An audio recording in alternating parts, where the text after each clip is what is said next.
Assalamualaikum warahmatullahi wabarakatuh. Perkenalkan, nama saya Fitri Dwi Agustin dengan NIM 210803103065 dan rekan saya Hamita Devi Aprilia dengan NIM 210803103066. Baik, pada kesempatan kali ini kami akan mempresentasikan karya tulis ilmiah yang berjudul Peran Manajemen Pendidikan dalam Menghadapi Masyarakat Ekonomi ASEAN dan Penguatan Usaha Mikro Kecil dan Menengah. Baik, untuk materi yang pertama akan dibahas oleh saya sendiri, yaitu yang pertama pendahuluan. Perubahan merupakan sebuah keniscayaan yang tidak mungkin dapat dihindari. Arus globalisasi semakin kencang dan menuntut kita untuk selalu melakukan perubahan. Perubahan menjadi tantangan yang harus kita hadapi dan perlu modal dalam diri agar mampu bersaing dalam persaingan global. Di penghujung tahun 2015, masyarakat ekonomi ASEAN akan resmi diberlakukan. Tidak ada pembatas lagi antar negara di kawasan ASEAN. Persaingan yang semakin terbuka mendorong suatu negara memiliki keunggulan baik secara komparatif dan maupun keunggulan absolut. Keunggulan absolut agar tetap eksis di area MEI, setiap negara harus mempersiapkan diri untuk menghadapi persaingan tersebut. Hasil seminar Bappenas dalam menghadapi MEI Indonesia bukan tanpa masalah. Ada beberapa hal yang masih harus diperbaiki di Indonesia. Antara lain, yang pertama, masih tingginya jumlah pengangguran terselubung. Yang kedua, rendahnya jumlah wirausahawan baru untuk mempercepat perluasan kesempatan kerja. Yang ketiga, pekerja Indonesia didominasi oleh pekerja tak terdidik sehingga produktivitas tenaga kerja menjadi rendah. Yang keempat, meningkatnya jumlah pengangguran tenaga kerja terdidik akibat ketidaksesuaian antara lulusan perguruan tinggi dengan kebutuhan pasar tenaga kerja.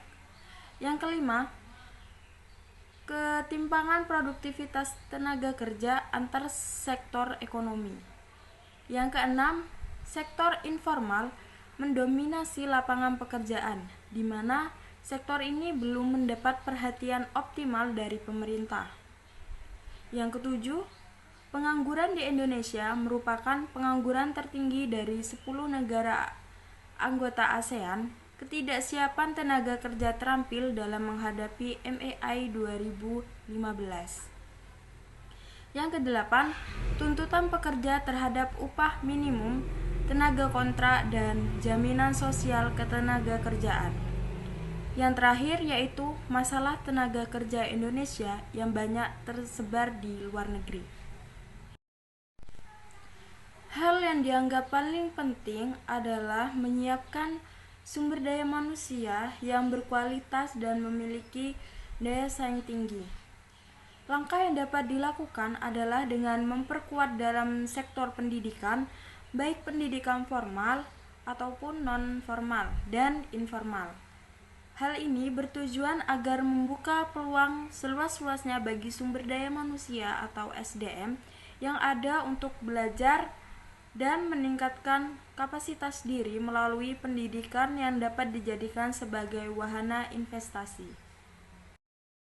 Baik, selanjutnya yaitu metode yang dilakukan yaitu dengan menggunakan pendekatan kualitatif, di mana penelitian ini menggunakan latar alamiah dengan maksud menafsirkan fenomena yang terjadi dan dilakukan dengan jalan melibatkan metode yang ada.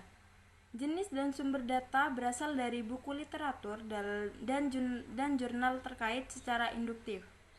Analisis secara induktif ini digunakan untuk menemukan kenyataan-kenyataan jamak sebagai yang terdapat dalam data dan lebih dapat membuat hubungan peneliti dan responden menjadi eksplisit, dapat dikenal dan akuntabel.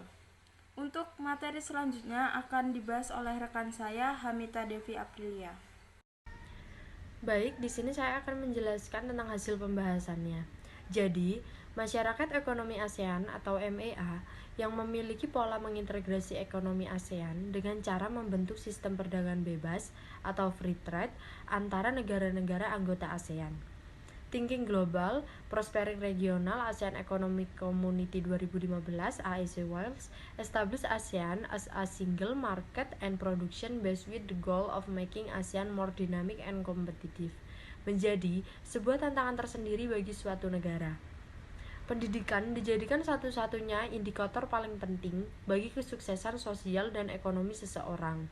Untuk membangun masyarakat miskin, tidak harus bergantung pada tanah, equipment, atau energi, tetapi pada membangun pengetahuannya, yang beberapa merupakan aspek ekonomi kualitatif yang disebut human capital. Lalu selanjutnya faktor. Beberapa faktor yang menyebabkan perlunya mengembangkan tingkat pendidikan di dalam usaha untuk membangun suatu perekonomian. Yang pertama, pendidikan yang lebih tinggi memperluas pengetahuan masyarakat dan mempertinggi rasionalitas pemikiran mereka. Hal ini memungkinkan masyarakat mengambil langkah yang lebih rasional dalam bertindak atau mengambil keputusan. Yang kedua, pendidikan memungkinkan masyarakat mempelajari pengetahuan-pengetahuan teknis yang diperlukan untuk memimpin dan menjalankan perusahaan-perusahaan modern dan kegiatan-kegiatan modern lainnya. Dan yang ketiga, pengetahuan yang lebih baik yang diperoleh dari pendidikan menjadi perangsang untuk menciptakan pembaharuan-pembaharuan dalam bidang teknik, ekonomi, dan dalam berbagai aspek kehidupan masyarakat lainnya. Lalu selanjutnya ada unsur-unsur. Spanberg dalam Dadang DKK 2012 menyebutkan ada 7 unsur dalam meningkatkan mutu pendidikan yang harus dibiayai, yaitu yang pertama, human resource, dan yang kedua, curriculum and instruction, yang ketiga, good setting atau standard of excellence for design and implementation of operation, dan yang keempat, teknologi, standar teknologi, dan yang kelima, marketing, keenam, customer service, ketujuh, manajemen, providing leadership of the quality improvement. Pendidikan mempunyai kualitas tinggi bila output pendidikannya bernilai bagi masyarakat yang memerlukan pendidikan tersebut. Penguatan sumber daya manusia dapat dilakukan dengan cara melakukan reformasi dalam menyelenggarakan pendidikan. Lalu, semakin berkembangnya teknologi akan mendorong seseorang untuk terus berinovasi. Dengan adanya inovasi dapat mendorong perubahan orientasi dari importer menjadi eksportir. Untuk berorientasi ekspor UMKM bukan tanpa masalah. Masalah yang dihadapi yaitu yang pertama, adanya hambatan-hambatan kelembagaan dan bisnis yang tidak bisa dipecah belah oleh UMKM karena mereka tidak memiliki akses yang kuat ke pasar ekspor atau tidak punya akses terhadap informasi mengenai peluang-peluang pasar global dan persyaratan-persyaratannya. Dan mereka tidak mampu melakukan penyesuaian terhadap perubahan-perubahan yang berlangsung cepat di pasar ekspor. Lalu ada resiko besar dalam pembayaran dan penggelapan produk ekspor. Terutama pembayaran yang terlambat dapat merugikan perusahaan eksportir kecil yang mengandalkan pembiayaan dari transaksi harian. Lalu ada biaya besar yang terlibat dalam kegiatan ekspor langsung dan kebanyakan UMKM tidak mampu menanggungnya karena keterbatasan modal kerja. Dan yang kedua, masalah keuangan.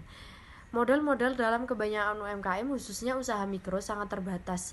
Tidak hanya modal kerja melainkan juga modal investasi. Lalu UMKM tidak mendapat cukup dukungan dari lembaga-lembaga keuangan dan penjamin yang ada di Indonesia. Lalu ada 3 elemen yang dinamakan The Triple Helix: intelektual, government, dan business. Ketiga elemen ini saling berkaitan satu sama lain. Inovator telah berhasil membuka lapangan pekerjaan, melakukan penyerapan tenaga kerja, dan pemerataan pendapatan. Perlu dijaga oleh pemerintah dengan memberikan kebijakan yang dapat mengembangkan usahanya. Bisnis besar atau usaha besar dapat mendukung perkembangan usaha kecil, begitupun sebaliknya.